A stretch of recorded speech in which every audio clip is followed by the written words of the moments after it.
নদিয়া জেলা জুড়ে যখন প্রচণ্ড দাবদাহের জেরে অস্বস্তিকর অবস্থা, ঠিক সেই সময় সীমান্তে পাহারারত জওয়ানদের স্বস্তি এনে দিতে ব্যারাকে লাগানো হয়েছে কৃত্রিম ফোয়ারা। পাম্পের সাহায্যে ক্ষুদ্র ক্ষুদ্র জলকণা অবিরাম ঝরে পড়ছে।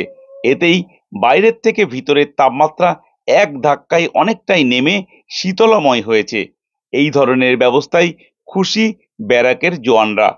32 নম্বর ব্যাটালিয়নের কমান্ড্যান্ট সুজিत কুমারের কথাই। ये अभी आप 32वीं वाहिनी के जो ओआरस बैरक है इसमें खड़े हैं आप, और ये जो देख रहे हैं हमने एक स्प्रे मिस्ट स्प्रे सिस्टम यहाँ पे इंस्टॉल किया है। यहाँ पे टेम्परेचर जनरली 42 डिग्री से ज़्यादा हो जाता है और जवानों को अंदर बैरक में बहुत ज़्यादा गर्मी लगती है। अगर कूलर्स का इस्तेमाल करें तो एक एक कूलर 15-20 हज़ार रुपये से कम में नहीं आता, बहुत कॉस्टली है, और हर एक बैरक के छोटे छोटे हिस्से में कूलर देना बहुत संभव नहीं है, बजट के हिसाब से भी और ऐसे भी। इसमें कॉस्ट बहुत कम लगता है और इस मिस्ट स्प्रे सिस्टम की मदद से इस बैरक के बाहर का पूरा हिस्सा, इसका जो गर्मी हो जाता है ऑटोमेटिक कम हो जाता है, तापमान बहुत कम हो जाता है, इसलिए हमारे जवानों को यहाँ बैरक में बहुत गर्मी नहीं लगती, और ये बहुत इफेक्टिव सिस्टम है। जवान संख्या कितना इधर?